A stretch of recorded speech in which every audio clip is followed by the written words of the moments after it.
किसी चैप्टर से कुछ पढ़ के जाए ना जाए, लेकिन चैप्टर नंबर 14 से लॉजिक गेट आप अवश्य पढ़ के जाए। हर एक बार लॉजिक गेट से क्वेश्चंस आता ही आता है और बहुत ही आसान। हमने इस वन शॉट में आपके लिए लॉजिक गेट के सारे इंपॉर्टेंट क्वेश्चंस जो आने वाला है इसमें हमने डाल दिया है। इसके अलावा भी चैप्टर के रिमेनिंग पोर्शन से जो इंपॉर्टेंट वीवीआई क्वेश्चन है इसमें डाला गया है, ठीक है। इसलिए इस वन शॉट में आपको 100% क्वेश्चन आना ही आना है, टकराएगा टकराएगा। लेकिन ध्यान से सुनिए, आप सारे सेक्शन को बढ़िया से करके जाएंगे, 2 मार्क्स वाले भी, 5 मार्क्स वाले भी और ऑब्जेक्टिव सेक्शन को भी। इसलिए बढ़िया से आपके लिए सजा के लाते हैं हर एक सेक्शन को। 2 मार्क्स वाले और 5 मार्क्स वाले सब्जेक्टिव पार्ट से पहले आपका कंसेप्ट क्लियर होगा, और जब इसके बाद जब ऑब्जेक्टिव सेक्शन की तरफ आप जाएंगे तो बहुत मजा आएगा ऑब्जेक्टिव सेक्शन को बनाने में, ठीक है ना। ऑब्जेक्टिव का कोई गेस नहीं होता है, इसलिए हम हर एक चैप्टर का आपको सेक्शन वाइज बना के लाए हैं, जो कि सब्जेक्टिव पार्ट से आपका पहले कंसेप्ट क्लियर करे, और जब ऑब्जेक्टिव सेक्शन की तरफ आप चले उस चैप्टर का तो कोई दिक्कत नहीं हो, आसानी से आपको ऑब्जेक्टिव बने, ठीक है ना। चलिए स्टार्ट करते 2 मार्क्स वाले क्वेश्चन से हम लोग। अब हम 2 मार्क्स के क्वेश्चन की तरफ चल रहे हैं। पहला क्वेश्चन क्या है, ध्यान से समझिए। पहला क्वेश्चन है जो कि व्हाट इज डोपिंग। तो देखिए, आपको प्योर सेमीकंडक्टर का अगर प्रॉपर्टी को बढ़ाना है तो उसमें ट्राइवैलेंट या पेंटावैलेंट इम्प्योरिटी एटम को मिलाना पड़ता है, तो उसी प्रोसेस को क्या बोलते हैं, डोपिंग। तो लिखिए, प्रोसेस ऑफ मिक्सिंग,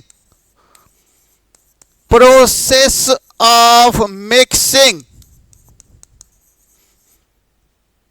ट्राइवैलेंट और pentavalent impurity atom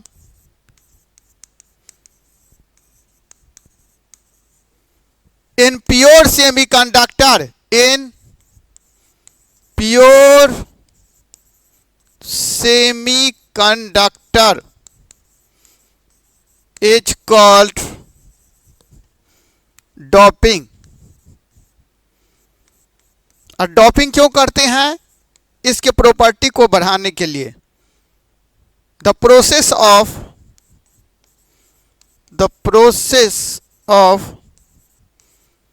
doping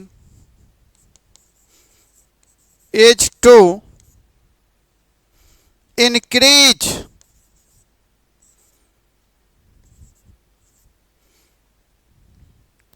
property of pure semiconductor, pure semiconductor, pure semiconductor के प्रॉपर्टी को बढ़ाने के लिए करते। Process of doping is to increase property of pure semiconductor, ठीक है ना। चलिए अगला क्वेश्चन क्या है, 2 मार्क्स का देखते हैं हम लोग। नेक्स्ट क्वेश्चन है हमारा अगला question, give the symbol of truth table for and gate. ये जो गेट है उससे काफ़ी ज़्यादा क्वेश्चन हर एक साल रहते हैं, ठीक है ना। तो सारे क्वेश्चन हम लोग ले आए हैं आपके लिए। Give symbol of truth table भी बनाना है और सिंबल भी देना है हमको, किस किस का, सिंबल के साथ साथ ट्रूथ टेबल भी करना है, एंड गेट का ही सिर्फ, ठीक है ना। तो एंड गेट, तो एंड गेट का पहले सिंबल हम लोग बना रहे हैं। क्या सिंबल है, ध्यान से समझिए। एंड ट्रूथ टेबल भी बनाना है तो सिंबल यहां पे बनाते हैं। एंड गेट के लिए ध्यान से देखिए, सिंबल ये है हमारा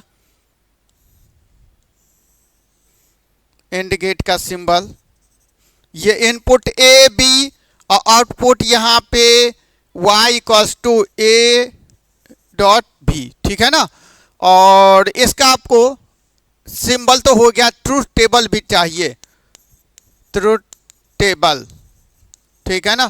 तो ट्रूथ टेबल में देखिए ध्यान से, इधर हमको इनपुट रहेगा, इनपुट, और इधर हमारा आउटपुट रहेगा, ठीक है ना। चलिए अब इधर देखिए, इनपुट में 2 हम लेते हैं, एक ए दूसरा बी, और y equals to A dot B. तो यहाँ से हमको इनपुट 0 0011 और यहाँ पे 0101। तो यहाँ से हमको हो जाने वाला है इसका आउटपुट 0 और ये कितना हो गया 0, ये 0 और ये 1। तो ये एंड गेट का सिंबल और ट्रुथ टेबल हो गया। बार बार ये पूछा जाता है, हर एक बार पूछा जाता है जो गेट है, ऑड गेट, एंड गेट या अलग अलग प्रकार के गेट पूछे जाते हैं। ठीक है, तो सारे क्वेश्चन आपको ले आए हैं इस पे आधारित, इसको निश्चित रूप से आपको देखना है। चलिए अगला क्वेश्चन हम लोग देखते हैं क्या है। तीसरा क्वेश्चन क्या है, ध्यान से समझिए। तीसरा है mention the difference between P type और एन टाइप सेमीकंडक्टर। तो पी टाइप और एन टाइप, तो पी टाइप जो सेमीकंडक्टर होते हैं, प्योर सेमीकंडक्टर में अगर ट्राईवैलेंट इम्प्योरिटी एटम मिलाएंगे तो हमको पी टाइप मिलेगा, और पेंटावैलेंट हम मिलाएंगे तो एन टाइप। तो लिखिए इसमें आंसर, लेफ्ट में पी साइड और राइट में एन टाइप। लेफ्ट में जो है पी टाइप लिखिए, पी टाइप सेमीकंडक्टर, और राइट में एन टाइप सेमीकंडक्टर। चलिए तो इसमें पहला डिफरेंस क्या है, पी टाइप कैसे मिलेगा जल्दी बताइए। प्योर सेमीकंडक्टर में ट्राईवैलेंट इम्प्योरिटी को मिलाने से it is form by mixing trivalent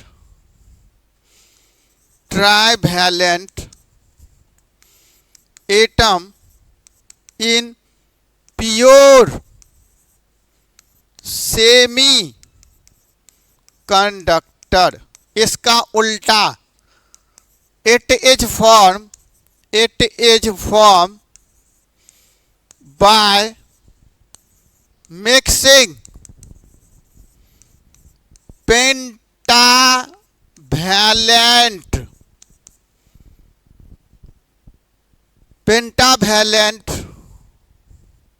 atom in pure semi conductor.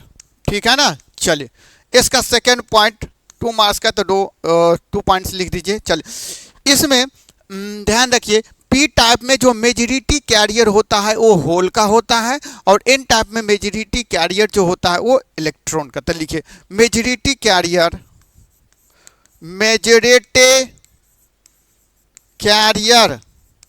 Is whole, और इसमें मेजॉरिटी कैरियर इज इलेक्ट्रॉन। ये सारे पॉइंट जो अभी बताए हैं आपको ऑब्जेक्टिव सेक्शन के लिए भी बहुत ही इंपॉर्टेंट है। ठीक है ना, ये सारी चीज पूछा गया है जो अभी आपको बताए हैं। ठीक है, लिख लीजिए, जल्दी से आगे बढ़े हम लोग। नेक्स्ट क्वेश्चन, अगला क्वेश्चन हम लोग पढ़ते, क्वेश्चन नंबर 4। छोटे छोटे क्वेश्चन हैं, जितने भी इंपॉर्टेंट है हम ले आए हैं आपके लिए। ठीक है, इस चैप्टर से ट्रूथ टेबल फिर से देखिए, ट्रूथ टेबल और बुलियन एक्सप्रेशन हमारा किसका लिखाना है, ऑड गेट और एंड गेट का। तो एंड गेट का तभी किए थे, तो पहले हम ऑड गेट का बात अभी कर रहे हैं। यहाँ पे हम ऑड गेट का आपको पूरा बता देते हैं, और यहाँ पे किसका बना देते हैं, एंड गेट का। ऑड गेट का यहाँ पे दोनों चीज बता देते हैं, और यहाँ पे किन का बता देते हैं, एंड गेट का। एंड गेट का तभी बताए ही थे, तो दोनों चीज लिखना है, ट्रूथ टेबल भी। तो पहले ट्रूथ टेबल हम बनाते हैं, ट्रूथ टेबल। ठीक है, ध्यान से देखिए, और ट्रूथ टेबल ही लिखना है और बुलियन एक्सप्रेशन भी लिखना है। ठीक है ना। तो ट्रूथ टेबल क्या हो जाएगा, यहाँ पे इनपुट 2 होते हैं, तो ये ए, यहाँ पे इनपुट पहले दीजिए ए, यहाँ पे इनपुट और यहाँ पे हमको आउटपुट। ठीक है ना, इनपुट में 2 रहेंगे ए और बी, आउटपुट में y equals to A plus B. ठीक है ना। चलिए अब देखते हैं इसमें हमको क्या क्या है, 1 2 3 4, ए 0 0 1 1 0 1 0 1। चलिए तो आउटपुट क्या होगा जल्दी बताइए इसका, y बराबर ये 0 1 1 और ये 1। ठीक है ना। और यहाँ से एंड गेट की अगर बात करें हम, तो अच्छे इनका तो ये ट्रूथ टेबल हो गया। बुलियन एक्सप्रेशन ध्यान से देखिए इसका क्या होगा। बुलियन एक्सप्रेशन जो आप यहाँ लिखे इसी को बोलते हैं बुलियन एक्सप्रेशन। तो चलिए अलग से लिख देते हैं बुलियन एक्सप्रेशन, बुलियन एक्सप्रेशन, ठीक है ना। क्या होगा बुलियन एक्सप्रेशन, y बराबर फिर से लिख देते हैं a प्लस बी, यही हमारा बुलियन एक्सप्रेशन हो जाएगा, ठीक है। चलिए एंड का तो अभी बना ही थे, करवा लीजिएगा, ठीक है ना, अभी अभी बनाए एंड का तो वहां से ले लीजिएगा एंड का। इसका आपको बुलियन एक्सप्रेशन लिख देते हैं एंड का, बुलियन एक्सप्रेशन, बुलियन एक्सप्रेशन क्या हो जाएगा y equals to a dot B, ठीक है ना। बढ़े आगे हम लोग, चले नेक्स्ट क्वेश्चन, अगला क्वेश्चन की तरफ बढ़ते हम लोग। नेक्स्ट क्वेश्चन क्या है, अगला question, right the truth table non और नॉट गेट। देख रहे हैं सारे गेट को हम ले आए हैं जो आपको इंपॉर्टेंट है ऑब्जेक्टिव सेक्शन के लिए भी और सब्जेक्टिव। तो इसके बाद जो ऑब्जेक्टिव सेक्शन में हम लोग जाएंगे तो बहुत ही आसानी से सारे ऑब्जेक्टिव बनेंगे जो इंपॉर्टेंट ऑब्जेक्टिव आपको लाए हैं। ट्रूथ टेबल किसका लिखना है, नॉट गेट का, ठीक है ना। तो इधर हम नॉट गेट का लिखते हैं और इधर नॉट गेट का, इधर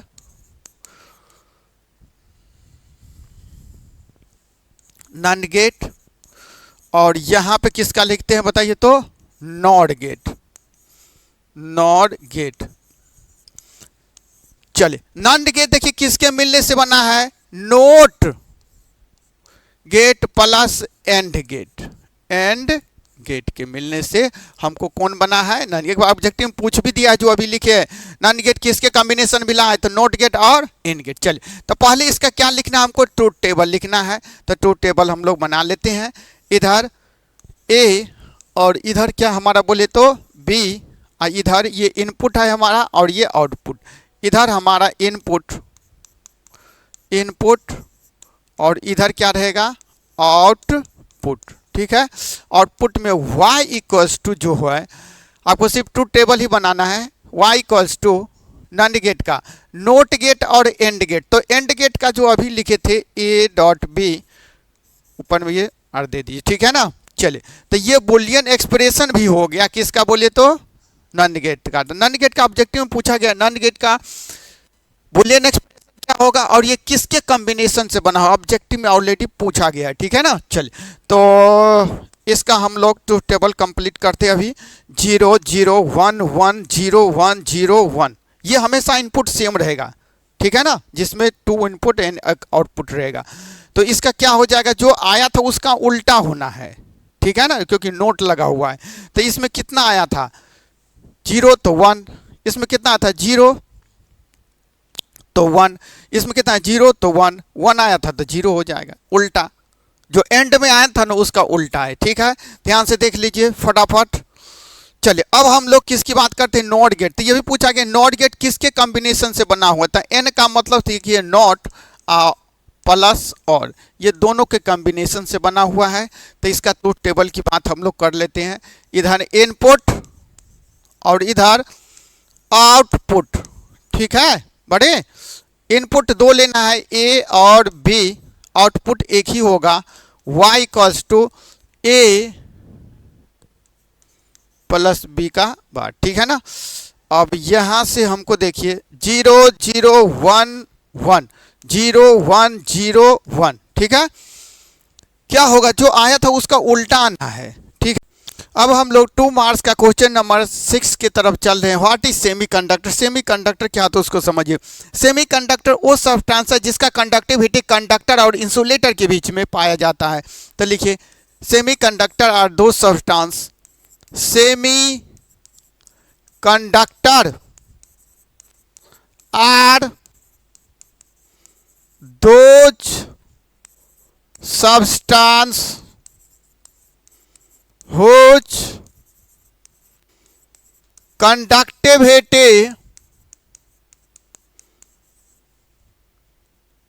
lies between conductor and insulator। Conductor और इंसुलेटर के बीच लाया करता है। एग्जाम्पल में लिख सकते हैं प्योर सेमीकंडक्टर। एग्जाम्पल में कौन, प्योर सेमीकंडक्टर, प्योर सेमीकंडक्टर के बारे में, Si सिलिकॉन और जर्मेनियम, ठीक है ना। इनका जो कंडक्टिविटी होता है टेम्परेचर के डायरेक्टली प्रोपोर्शनल होता है। Conductivity of semiconductor is directly proportional to temperature के डायरेक्टली प्रोपोर्शनल होता है, ठीक है। तो ये हमारा सेमीकंडक्टर के बारे में था। नेक्स्ट क्वेश्चन को हम लोग देख लेते हैं। अगला क्वेश्चन कौन सा है? अगला क्वेश्चन है हमको write truth table and Boolean expression for NOR and NAND gate. हर एक प्रकार के गेट पूछे जाते हैं, जिसमें से जितने भी गेट आपके पूछे गए हैं, पूछे जाने हैं, सब के सब हम यहाँ पे ले आए हैं। और इसी को बढ़िया से समझ लीजिएगा तो ऑब्जेक्टिव सेक्शन के लिए भी आपका हर एक ऑब्जेक्टिव आसानी से आएगा समझ में भी और बनेगा भी। चलिए तो पहला क्या है बताइए तो ट्रूथ टेबल भी लिखना है, बुलियन एक्सप्रेशन भी लेना है। किसका? नॉर गेट का। नॉर गेट, तो नॉर गेट किसके कॉम्बिनेशन से बनता है? एक बार ऑब्जेक्टिव में पूछ जाए तो एंड का मतलब यहाँ पे क्या है? नॉट और ऑड गेट। तो ये नॉट और ऑड गेट के कॉम्बिनेशन से बना होता है। इनका बुलियन एक्सप्रेशन की बात करें, बुलियन एक्सप्रेशन की अगर हम लोग बात करें तो इनका बुलियन एक्सप्रेशन होने वाला है y equals to a plus b का बार, ठीक है ना। ये बुलियन। इनके ट्रूथ टेबल की बात करें तो ट्रूथ टेबल की बात करें तो इसमें दो इनपुट एक आउटपुट होगा। तो ये इनपुट इधर और यहाँ पे आउटपुट, ठीक है ना। तो इनपुट में ए और बी लेते हैं हम लोग और यहाँ पे ध्यान से समझिए 0 0 1 1 0 1 0 1 और आउटपुट हमारा ये मिलना है। तो जो ऑड गेट में आया था उसी का उल्टा होना है। ऑड गेट में कितना आया था? ये 0 तो 1 हो जाएगा। ये कितना आया था? 1 आया था तो ये 0 हो जाएगा। ये भी 1 आया था तो 0, ये आया था 1 तो ये 0। जल्दी कर लीजिए थोड़ा फास्ट। ये तो ऑड गेट की नॉर गेट का हो गया। अब हम लोग नंद गेट की बात करते हैं। तो नंद गेट में क्या है ध्यान से समझिए। नंद गेट, तो नॉन गेट फिर से जो है दो गेट के कॉम्बिनेशन से बना है। Not gate plus and gate already objective में पूछ चुका है। सारी बात को आप नोट आउट कर लीजिए। अभी ऑब्जेक्टिव सेक्शन में हम लोग चलेंगे तो यहाँ पे यूज होने वाला है। चलिए इनके बुलियन एक्सप्रेशन की बात कर लेते हैं। बुलियन एक्सप्रेशन की बात हम लोग करें नंद गेट का तो y इक्वल्स टू होगा a डॉट b का बार। लिख लीजिए। ट्रूथ टेबल की बात करें ट्रूथ टेबल, तो इनके ट्रूथ टेबल हो जाएंगे। ध्यान से समझिए, इधर हम इनपुट देंगे, दो इनपुट होते हैं और एक आउटपुट होता है। यहाँ पे इनपुट में हम दो इनपुट देंगे a और b, तो y इक्वल्स टू हमको मिलेगा आउटपुट में a डॉट b का पार्ट। चलिए फिर से जो अभी टेबल बनाए थे इनपुट वही रहना है 0 0 1 1 0 1 0 1। जो हमको एंड गेट में मिला था आउटपुट उसका उल्टा मिलना है। एंड गेट में क्या मिला था? 0 तो 1, इसमें भी मिला था 0 तो 1, इसमें भी मिला था 0 तो उसका उल्टा 1 और इसमें 1 मिला था तो 0। देख लीजिए जल्दी से। सारे गेट हर एक बार एवरी ईयर आपको गेट पूछा ही जाता है, ठीक है ना। तो सारे गेट को हम ले आए हैं, जो गेट पूछा भी गया है और जो गेट आपको पूछा जाना है, ठीक है। तो सारे गेट को आप बढ़िया से देख लीजिएगा। ऐसा कोई भी ईयर्स नहीं है जहाँ पे हमको गेट नहीं पूछा गया है। तो बहुत ही इम्पोर्टेंट है आपको गेट। हर एक प्रकार के गेट का हम चर्चा कर दिए हैं। ऑब्जेक्टिव सेक्शन में यही सब आता है, पूछा जाता है नंद गेट किसके कॉम्बिनेशन से बना है, नंद गेट का बुलियन एक्सप्रेशन क्या होगा वगैरह वगैरह, ठीक है। चलिए अब हम लोग अगले क्वेश्चन की तरफ चलते हैं, ठीक है ना। तो अब हम लोग 5 मार्क्स के क्वेश्चन की तरफ चल रहे हैं। पहला 5 मार्क्स का क्वेश्चन क्या है, explain insulator, conductor and semiconductor on the basis of energy band theory.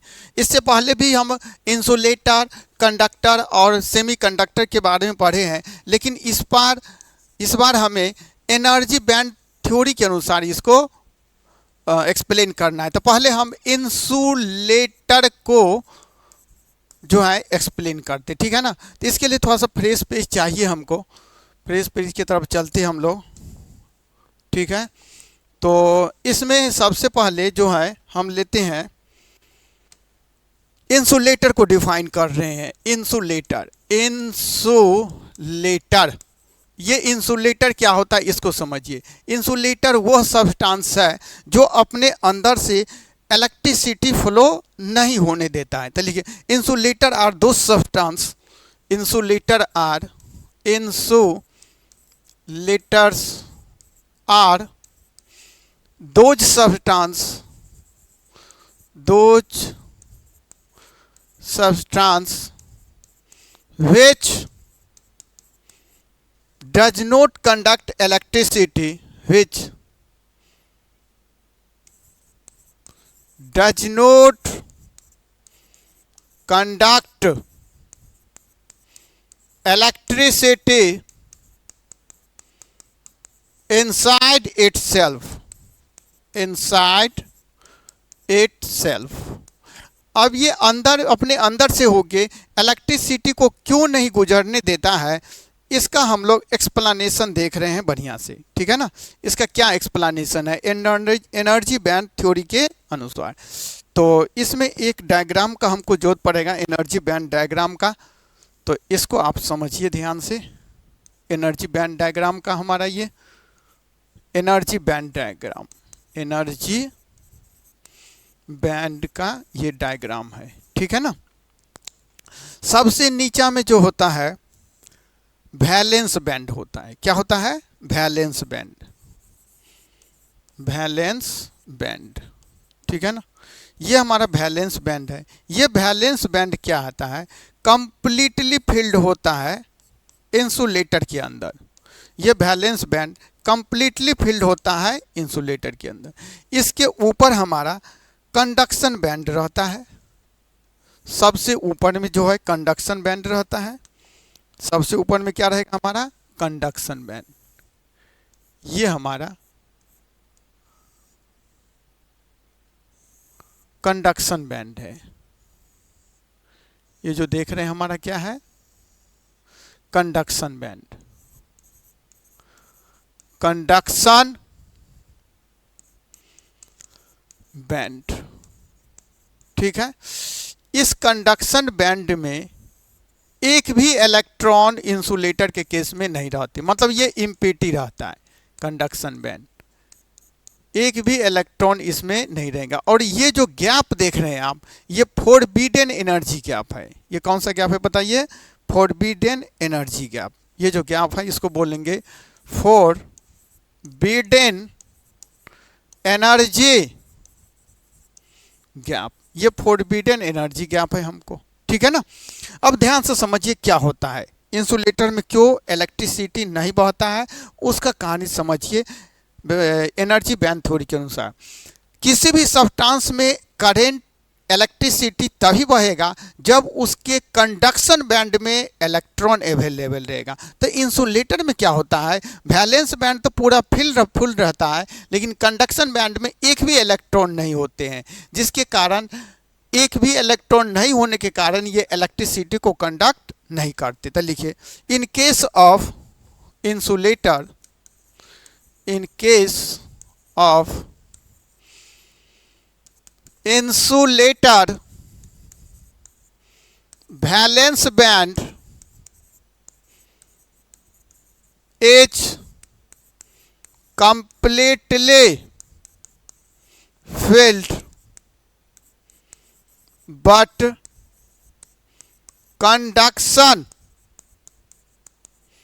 band is empty, खाली रहेगा। कंडक्शन बैंड हमारा खाली रहेगा। Forbidden energy gap, Biden energy gap is high, approx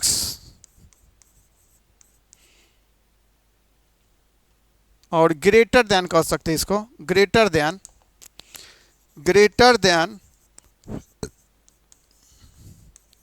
3 electron volt से भी ज़्यादा रहता है। ये एनर्जी गैप रहता है, इतना ज़्यादा, इससे 3 इलेक्ट्रॉन वोल्ट से ज़्यादा एनर्जी का गैपिंग रहता है। इस एनर्जी गैप के कारण एक भी इलेक्ट्रॉन कंडक्शन बैंड में अवेलेबल नहीं होता है। Due to this energy gap, due to this energy gap, इस एनर्जी गैप के अनुसार नो एनी conducting electrons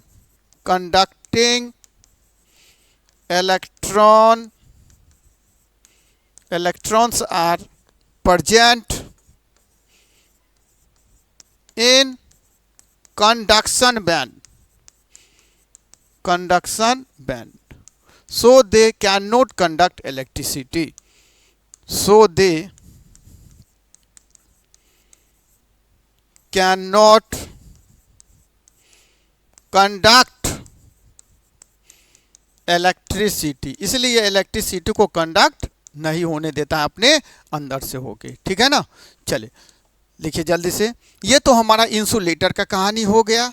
ठीक है, फॉरबिडन एनर्जी गैप इस केस में हाई होता है तो ग्रेटर दैन 3 इलेक्ट्रॉन वोल्ट होता है। इतना ज़्यादा high electron volt energy gap के कारण एक भी कंडक्टिंग इलेक्ट्रॉन कंडक्शन बैंड में नहीं होता है। इसके कारण ये इलेक्ट्रिसिटी को कंडक्ट नहीं करता है, क्योंकि किसी भी एलिमेंट, किसी भी पदार्थ से होके इलेक्ट्रिसिटी तभी बहेगा जब उसके कंडक्शन बैंड में इलेक्ट्रॉन होना चाहिए। चलिए अगला हमको एक्सप्लेन करना है कंडक्टर को। इंसुलेटर को तो एक्सप्लेन कर दिए, अब हम लोग कंडक्टर को एक्सप्लेन करेंगे इसी थ्योरी के अनुसार। कंडक्टर को, ये कंडक्टर क्या होता है आप जानते हैं, वो सब्सटेंस जो अपने अंदर से इलेक्ट्रिसिटी को फ्लो होने देगा। तो लिख लीजिए पहले, कंडक्टर्स आर दोज सब्सटेंस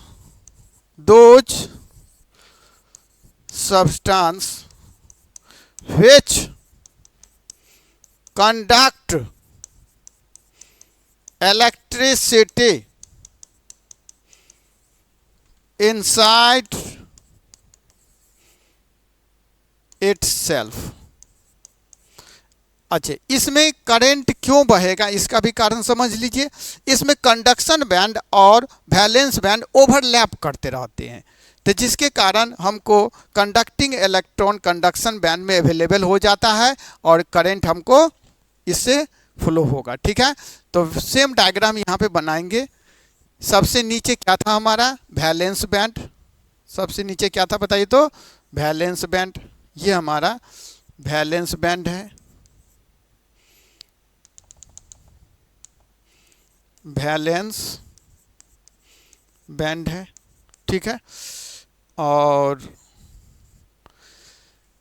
इसमें कंडक्शन बैंड क्या करता है, ओवरलैप कर जाता है। कंडक्शन बैंड क्या करता है बताइए तो, ओवरलैप कर जाता है। ठीक है, इस प्रकार से कंडक्शन बैंड यहाँ पे ओवरलैपिंग हो रहा है।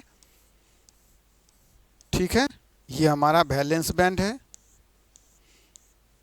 वैलेंस बैंड और कंडक्शन बैंड कंडक्टर के केस में ओवरलैप करता है। ठीक है, ऊपर वाला क्या हो गया, कंडक्शन बैंड। ऊपर वाला क्या हो गया बताइए तो, कंडक्शन बैंड। ये हमारा कंडक्शन बैंड है। ठीक है, कंडक्शन बैंड।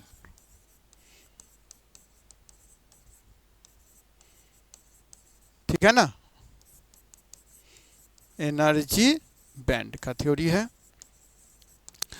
तो कंडक्टर के केस में क्या करेंगे, valence band and conduction band ये ओवरलैपिंग हो रहा है, ओवरलैपिंग होता है। ठीक है ना, तो ओवरलैपिंग होने के कारण इजीली अवेलेबल हो जाएगा कंडक्टिंग इलेक्ट्रॉन कंडक्शन बैंड में, जिसके कारण करंट फ्लो होगा। In case of conductor, in case of conductor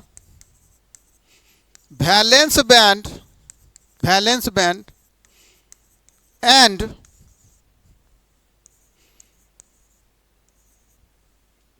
conduction band overlap each other, एक दूसरे पे ओवरलैप करेगा। So conducting electrons are available in conduction band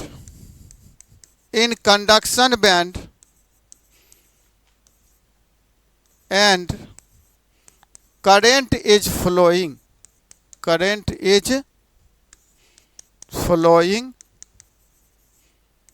through it, current इसमें flow होगा, है ना। कहानी समझ नहीं सारा कहानी। चलिए अब इसके बाद आता है हमको अगला, जल्दी से इसको पहले लिख लीजिए आप लोग फटाफट, जल्दी से पहले लिख लीजिए इसको सारे स्टूडेंट। अब इसके बाद आता है सेमीकंडक्टर, इसके बाद हमारा आता है सेमीकंडक्टर।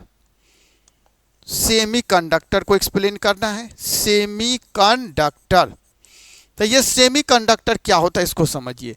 अभी बताए थे सेमीकंडक्टर जिसका कंडक्टिविटी कंडक्टर और इंसुलेटर के बीच में लाइक करता है। तो लिख लीजिए पहले सेमीकंडक्टर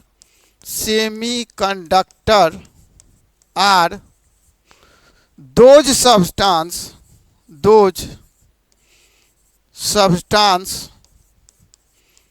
whose conductivity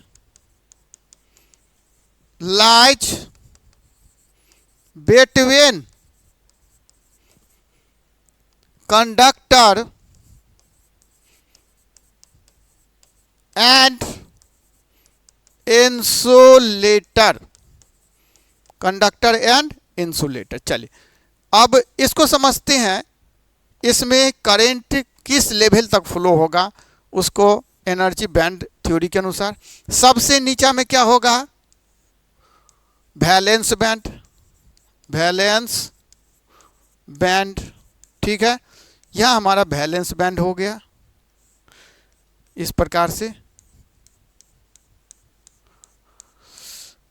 और इसके ऊपर में ये जो है कंडक्शन बैंड है, इसके ऊपर में जो है ये हमारा कंडक्शन बैंड है।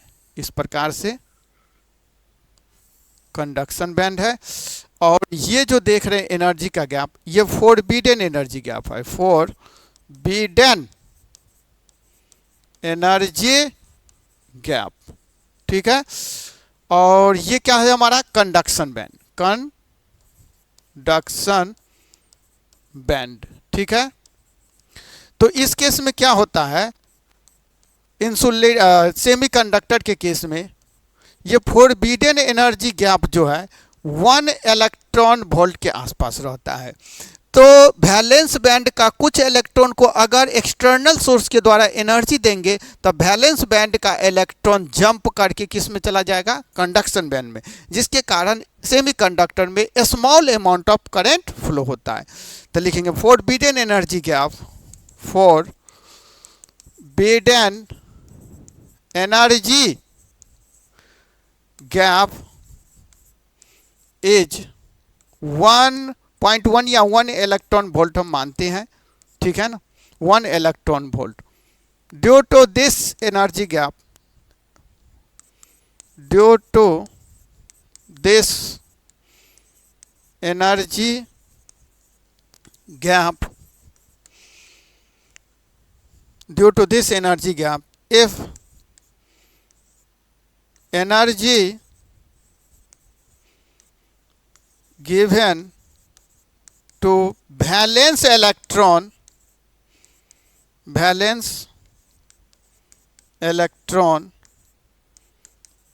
then it jump into conduction band, conduction band में ये जंप कर जाता है and current flow inside. So current flow through it, इसलिए करंट इससे फ्लो होगा। ठीक है ना। तो ये हमको तीनों का एक्सप्लेनेशन हो गया एनर्जी बैंड थ्योरी के अनुसार इंसुलेटर का, कंडक्टर और सेमीकंडक्टर का। ठीक है। चलिए अब नेक्स्ट क्वेश्चन की तरफ हम लोग चलते हैं। अगला क्वेश्चन क्या है हमारा। ठीक है। चलिए अगला क्वेश्चन क्या है हम लोग देखते हैं नेक्स्ट क्वेश्चन की तरफ। ये 5 मार्क्स का क्वेश्चन था। जितने भी 5 मार्क्स के क्वेश्चन है आपके लिए हम ले आए हैं। एक्सप्लेन इंसुलेटेड ये हो चुका आपका। अगले क्वेश्चन की तरफ हम लोग बढ़ते हैं। अगला क्वेश्चन 5 मार्क्स का क्या है इसको देखते हैं। अगला क्वेश्चन 5 मार्क्स का, तो नेक्स्ट क्वेश्चन जो है 5 मार्क्स का, what is rectifier, explain it's type in forward and reverse batch. इसके टाइप्स को हमको करना है फॉरवर्ड और रिवर्स बैच के अनुसार। फॉरवर्ड बैच और रिवर्स बैच के अनुसार इसके टाइप्स को एक्सप्लेन करना है। तो पहले हम देखते हैं जो है रेक्टिफायर क्या है। ठीक है ना। रेक्टिफायर के बारे में देखते हैं हम लोग।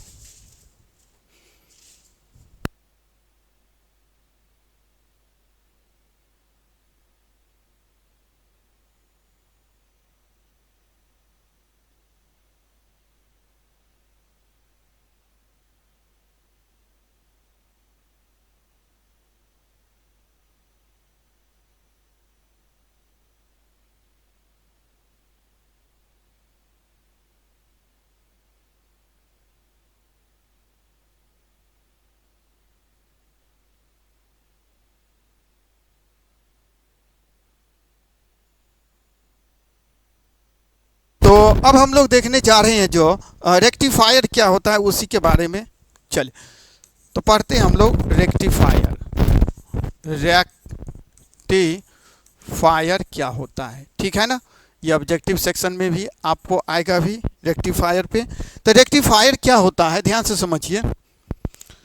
रेक्टिफायर वो डिवाइस है जो अल्टरनेटिंग करंट और वोल्टेज को डायरेक्ट करंट और वोल्टेज में कन्वर्ट करता है। ये ऑलरेडी एक बार ऑब्जेक्टिव सेक्शन में पूछ भी दिया है रेक्टिफायर क्या है। तो रेक्टिफायर वो डिवाइस है जो अल्टरनेटिंग करंट और वोल्टेज को डायरेक्ट करंट और वोल्टेज में कन्वर्ट करता है। तो लिखिए rectifier is a device, rectifier is a device which convert alternating current और voltage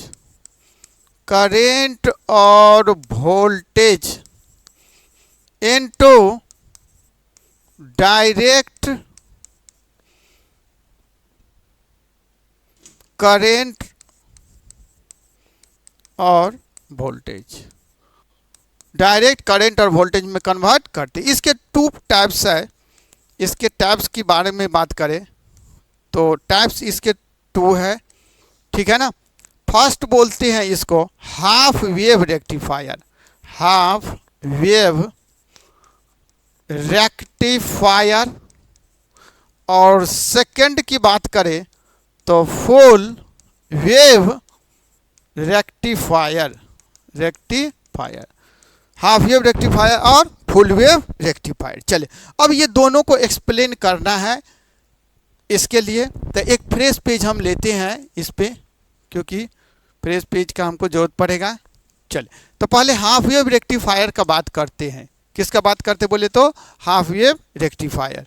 तो हाफ वेव रेक्टिफायर के लिए हम लोग देखते हैं क्या होता है। पहला half wave rectifier, half wave rectifier, half wave rectifier. ये हाफ वेव रेक्टिफायर क्या है समझिए। हाफ वेव रेक्टिफायर जो है सो एक ही डायरेक्शन में करंट को बहने देता है। जब ये फॉरवर्ड बैस होता है तभी करंट बहेगा, रिवर्स बैस में करंट को बहने नहीं देता है। तो इसलिए इसको यूनी डायरेक्शनल डिवाइस भी बोलते हैं। तो लिखेंगे it is a unidirectional device, it is a unidirectional device, directional device which can which is unidirectional device which flow current which flow current in only one direction when it is forward bias. जब ये forward बैस रहेगा तभी, forward bashing condition में ही current flow होगा half wave rectifier से, reverse बैस condition में current flow नहीं। अब क्यों नहीं होगा उसी चीज़ को हम लोग थोड़ा सा देखते हैं आगे, क्यों नहीं होने वाला है, ठीक है ना। चले, तो ये पहले इसका ग्राफ बना लीजिए, एसी इनपुट डीसी आउटपुट, ठीक है ना। यहां से एसी इनपुट हम कर रहे हैं,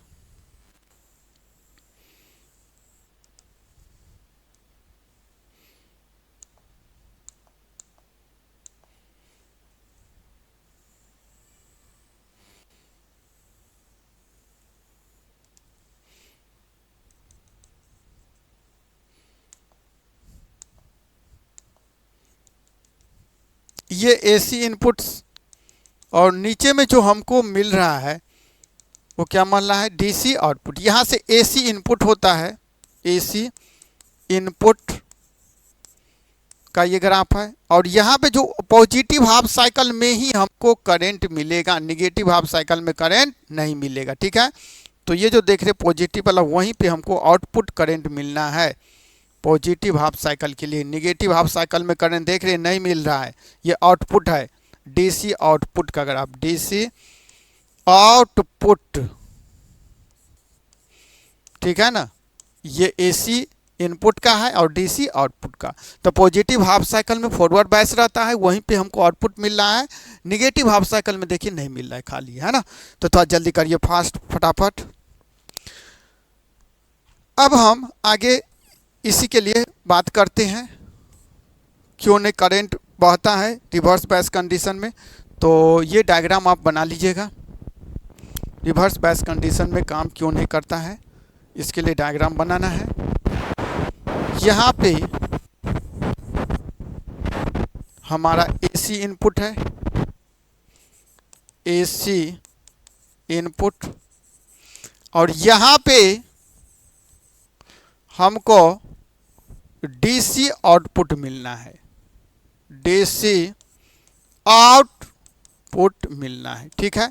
यहाँ पे डायोड लगा हुआ है एक, ये वाला पॉइंट को हम ए मान रहे हैं जो अभी पॉजिटिव है, और ये वाला पॉइंट को हम बी मान ले जो अभी निगेटिव है, ठीक है ना। एसी इनपुट और डीसी आउटपुट कर लीजिए। तो क्या होता है ध्यान से समझिए, पॉजिटिव हाफ साइकिल में ए वाला पॉइंट पॉजिटिव टर्मिनल हो जाता है, अब बी वाला पॉइंट निगेटिव।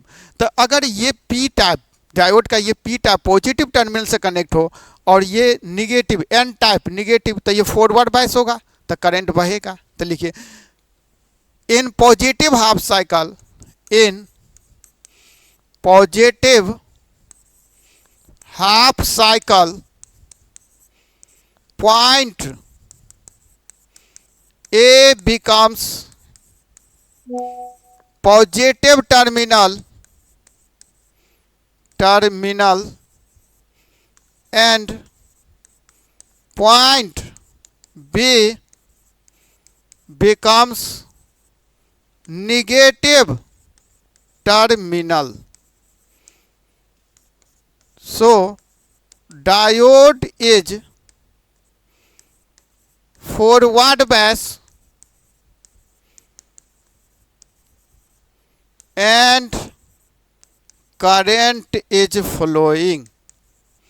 करंट इस केस में हमको फॉरवर्ड बैस में बहेगा, करंट इज फ्लोइंग, करंट हमको बहेगा। चलिए, लेकिन निगेटिव हाफ साइकिल में क्या होता है, ए वाला निगेटिव टर्मिनल हो जाता है और बी वाला पॉजिटिव टर्मिनल। तो ये पी टाइप, ध्यान से इधर समझिए, ये वाला जो है P type negative half cycle की बात कर रहे हैं, पॉजिटिव का हम कर लिए। निगेटिव हाफ साइकिल में ए वाला पॉइंट निगेटिव हो जाएगा और बी वाला point positive.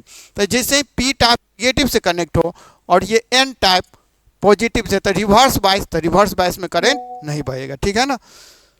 In negative half cycle, in negative half cycle, point A becomes negative and point B is positive. Diode is reverse bias हो जाएगा and no any current is flowing, कोई भी current इससे नहीं बहेगा। ठीक है ना, ये कहानी था क्यों पॉजिटिव हाफ में करंट बहता है और क्यों निगेटिव हाफ में करंट नहीं बहता है। ठीक है, ये तो हाफ वेव रेक्टिफायर का था। अब हम लोग फुल वेव रेक्टिफायर के बारे में बातचीत कर रहे हैं। फुल वेव रेक्टिफायर जो दूसरा वाला है, full wave rectifier. Full wave rectifier क्या है समझिए, ये जो अभी देख रहे थे निगेटिव हाफ साइकिल में करंट नहीं बहने देता है, तो इसमें दो डायोड लगे होते हैं। इसमें एक ही डायोड ऊपर में लगा हुआ था, यहाँ पे दो डायोड लगे होते हैं, जिसके कारण निगेटिव हाफ साइकिल में रिवर्स बायस होने के कारण भी करंट फ्लो होता है। ठीक है ना, तो करंट इज फ्लोइंग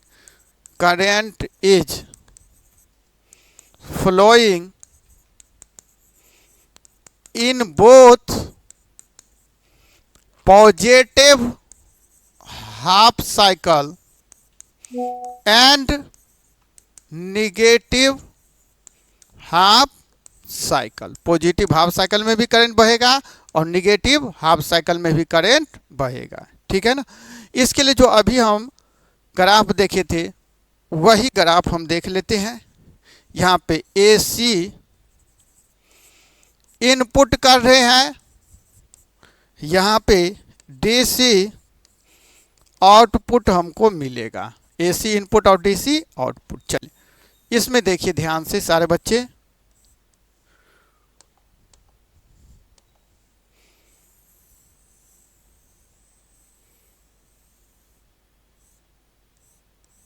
ठीक है ना। चलिए यहाँ पे पॉजिटिव हाफ साइकिल में भी करंट मिलने वाला है और निगेटिव हाफ साइकिल में भी करंट हमको मिलने वाला है।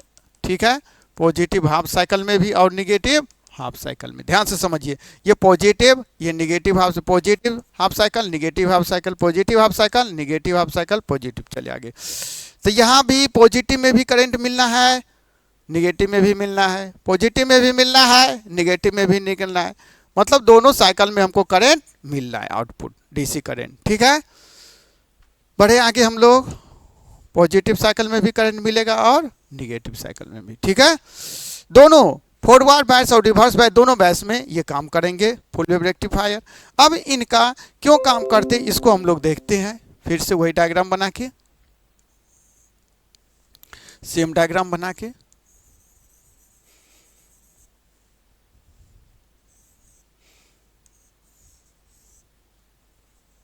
A से इनपुट कर रहे हैं, तो यहां से हमको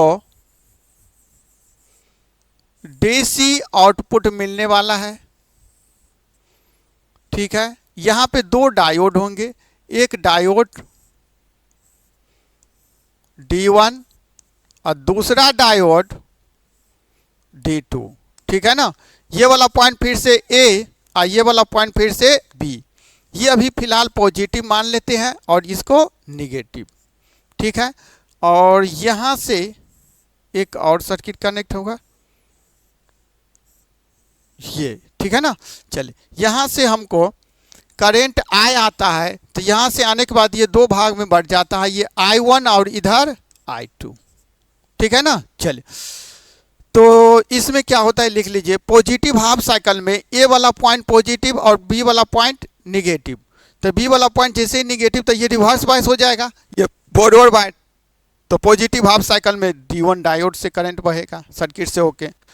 तो लिखिए, in case of positive half cycle, in case of positive half cycle A becomes positive and B becomes negative, diode D1 is forward bias,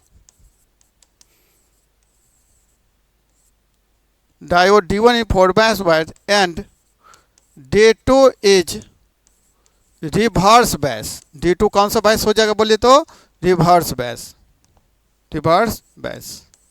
forward bias क्या करते, P वाला टर्मिनल पॉजिटिव से हो कनेक्ट और N वाला negative से, तो forward बैस, और इसका उल्टा रहे तो वो रिवर्स बैस। ठीक है ना। चले, B become positive, the diode D1 is forward bias and D2 is reverse bias. The current is flowing through diode D1 in the circuit. Current is flowing through diode D1 in positive half cycle, in positive half cycle. अब negative half cycle में इसी का उल्टा होता है, A वाला point negative terminal और B वाला point positive. In negative half cycle A becomes positive terminal, A becomes negative, उल्टा हो जाएगा ना, A becomes negative terminal and B becomes positive, diode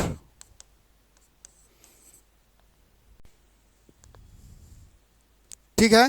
तो इस केस में क्या होगा, diode D1 as, diode D1 as reverse bias, reverse biased and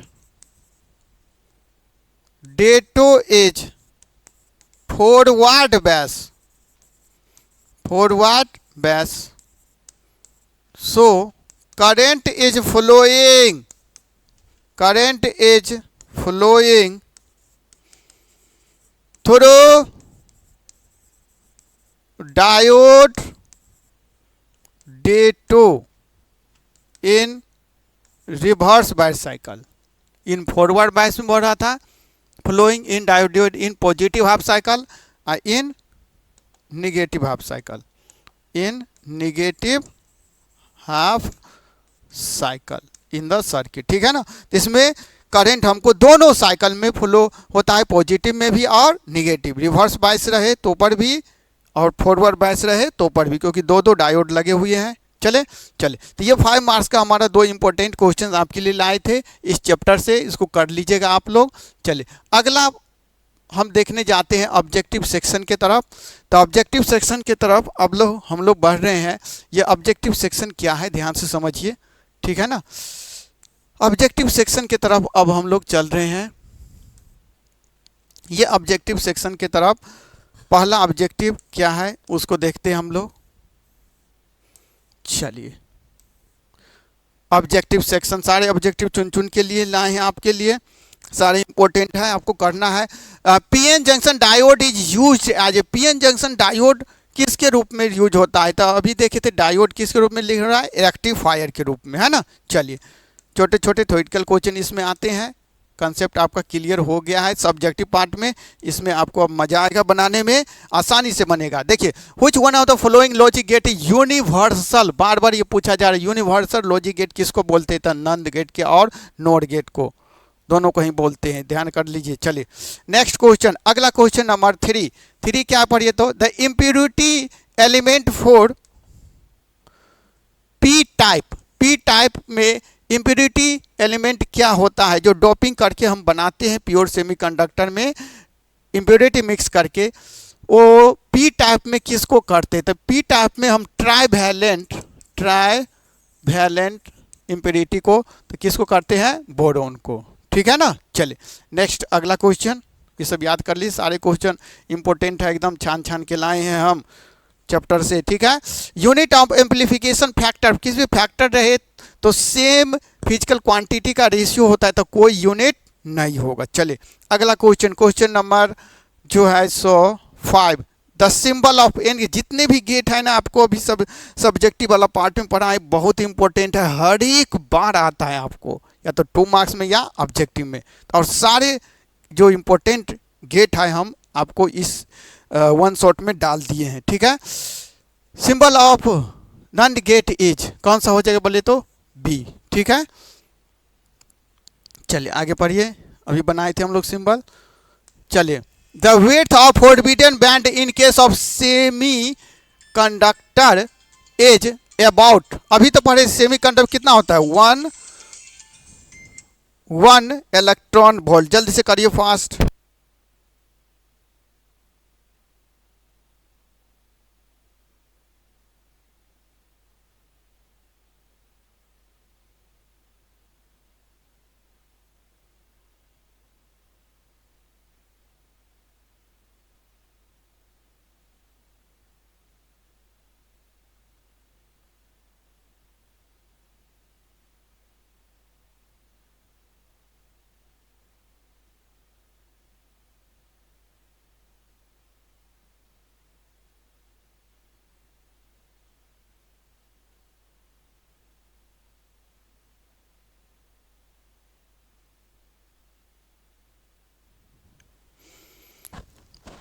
चलिए नेक्स्ट क्वेश्चन की तरफ हम लोग चलते हैं।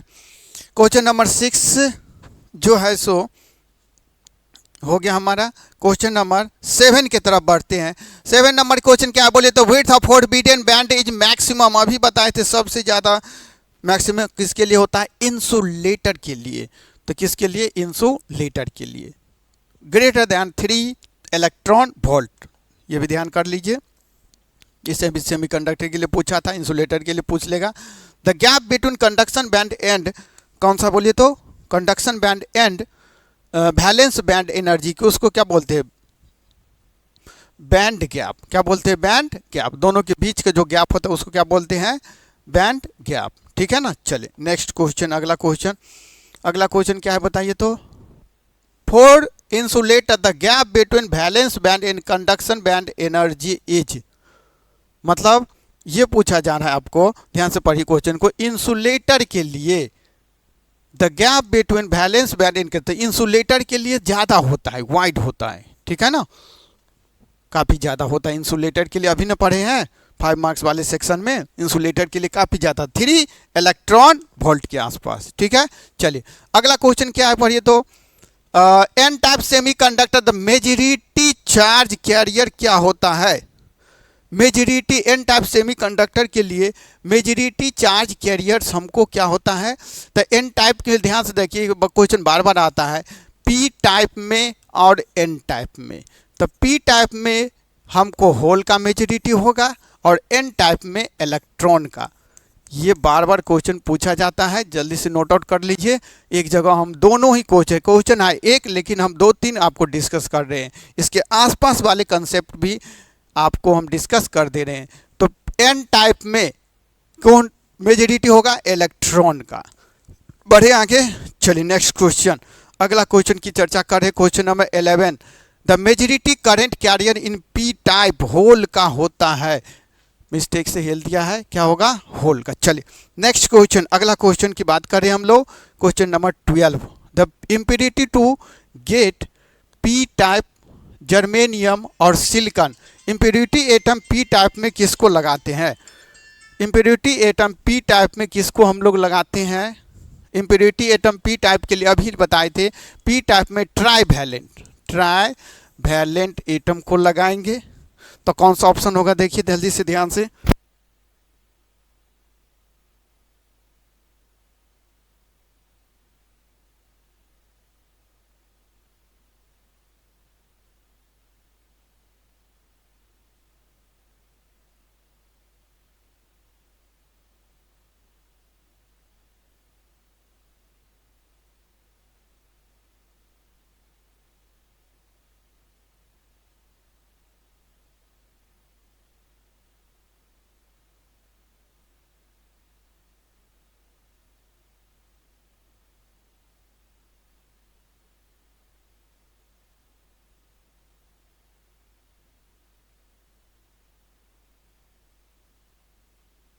तो कौन सा ऑप्शन हमारा सही हो गया बोले तो ये लिख लीजिए, बार बार ये क्वेश्चन पूछा जाता है। पी टाइप में ट्राइवैलेंट और एन टाइप में पेंटावैलेंट। तो पी टाइप में हमको चाहिए तो ट्राइवैलेंट करेंगे, तो पी टाइप में क्या होगा, ट्राइवैलेंट, ठीक है ना। और एन टाइप में पूछेगा तो पेंटावैलेंट, ठीक है। बढ़े आगे नेक्स्ट क्वेश्चन की तरफ हम लोग चलते हैं। Question number 13, how can we use PN junction to rectifier के रूप में, किसके रूप में बोले तो रेक्टिफायर के जैसा। चलिए नेक्स्ट अगला question, question number 14, Boolean expression for not gate. Not gate के लिए बुलियन एक्सप्रेशन क्या होगा, तो अभी आपको लिखे थे सब्जेक्टिव वाले पार्ट में, नॉट गेट को एंड गेट एंड और गेट के कॉम्बिनेशन से मिला के बनाते हैं। तो कौन सा आया था, डी ऑप्शन। अब समझ में आ रहा है सब्जेक्टिव पोर्शन पहले कराने से ऑब्जेक्टिव में कितना फ़ायदा होता है, ठीक है। P type semiconductor neutral, actually ये नेट चार्ज 0 होता है, लेकिन होल मतलब पॉजिटिव चार्ज के मेजिडिटी के कारण थोड़ा बहुत इसमें पॉजिटिव चार्ज रहता है। लेकिन अगर बोले पॉजिटिव पी टाइप सेमीकंडक्टर पे तो नेट चार्ज इसमें 0 रहेगा, तो अनचार्ज कहेगा, अनचार्ज, ठीक है ना। चले 16 नंबर क्वेश्चन, 16 नंबर क्या है, with the increase of temperature the resistivity है। तो कितना बार क्वेश्चन पूछ दिया, इन्वर्सली प्रोपोर्शनल होता है, तो ये क्या करेगा, डिक्रीज करेगा। टेम्परेचर के बढ़ने से रेसिस्टिविटी इन्वर्सली प्रोपोर्शनल होता है, बढ़ेगा तो घटेगा, घटेगा तो बढ़ेगा टेम्परेचर के बढ़ने से।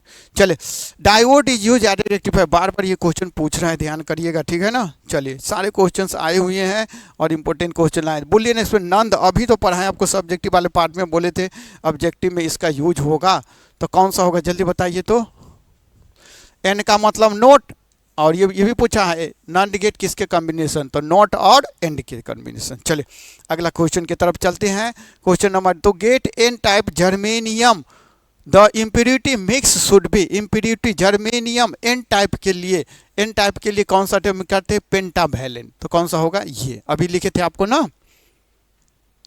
एन टाइप में पेंटावैलेंट। चलिए नेक्स्ट क्वेश्चन, अगला question number 22, by doping semiconductor का बढ़ाते हैं, कंडक्टिविटी को बढ़ाते हैं। अभी तो लिखे थे 2 मार्क्स वाले सेक्शन में, सारे क्वेश्चन आपको सब्जेक्टिव पार्ट से ही, तो आपको 80-90% ऑब्जेक्टिव सब्जेक्टिव पार्ट को पढ़ाने से ही बन रहे हैं, ठीक है। इसलिए डायरेक्ट ऑब्जेक्टिव नहीं देखिएगा, पहले सब्जेक्टिव पार्ट सोच समझ के लाए हैं आपके लिए, सारा व्यवस्था किए हैं, मेहनत हुआ है, लेकिन आप लोगों के लिए काफ़ी ज़्यादा, रिजल्ट के लिए काफ़ी ज़्यादा सोच विचार करके लाए हैं। Boolean expression for not gate, not का कौन सा, नॉट गेट प्लस और गेट, तो क्या होगा था, अभी तो पढ़ाए थे ए प्लस बी का पार्ट। चलिए नेक्स्ट अगला क्वेश्चन,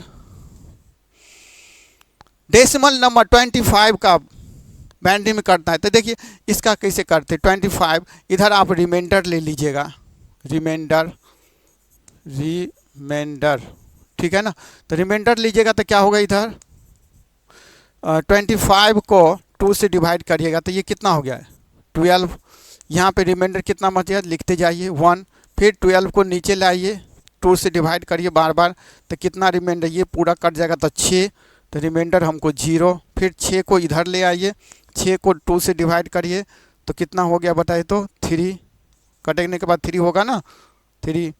फिर ये तो रिमाइंडर कितना हो गया 0, 3 को यहाँ ले आइए, फिर से नीचे में उतार के 2 से डिवाइड के, तो रिमाइंडर हमको कितना बच गया 1, तो रिमाइंडर हमारा 1, और ये जो 1 फिर से बच जाएगा उसको नीचे ले आइए, तो इधर से ऊपर, नीचे से ऊपर लिखिए, तो कितना 1 1 0 0 1, ये 2, ठीक है। तो कौन सा ऑप्शन 1 1 0 0 1, ऑप्शन नंबर जल्दी मिलाइए सी। बढ़े आगे, इस टाइप के क्वेश्चन आते हैं भाई, बार बार कन्वर्ट करना, जल्दी देख लीजिए। चलिए नेक्स्ट क्वेश्चन, अगला क्वेश्चन क्या है, मेन गेट कौन कौन सा होता है, ये भी क्वेश्चन 2 बार पूछा गया है। बेसिक गेट को बोलते हैं एंड गेट, और गेट और नोट गेट, इसको ऑप्शन नंबर डी। तो ये सारे आपको सब्जेक्टिव पार्ट्स थे क्वेश्चंस के, सारे आपको सब्जेक्टिव पार्ट है और ऑब्जेक्टिव वाला, ठीक है। तो बस इतने ही आपको ऑब्जेक्टिव करने हैं, जो मेन ऑब्जेक्टिव था वो सारे ऑब्जेक्टिव को हम लोग चुन चुन के ले आए हैं, ठीक है। तो अब एक बार 2 बार बढ़िया से देख लीजिएगा, पहले सब्जेक्टिव पोर्शन को करना है, जिससे कंसेप्ट वहाँ क्लियर होगा। फिर ऑब्जेक्टिव को आप लगाइएगा, ठीक है ना, एक दो बार लगा लीजिएगा, कंसेप्ट पूरा क्लियर हो जाएगा। ऑब्जेक्टिव लिए कोई गेस नहीं होता है, इसलिए पहले सब्जेक्टिव पोर्शन लाएँ, ठीक है। ओके, यहीं तक रखते हैं।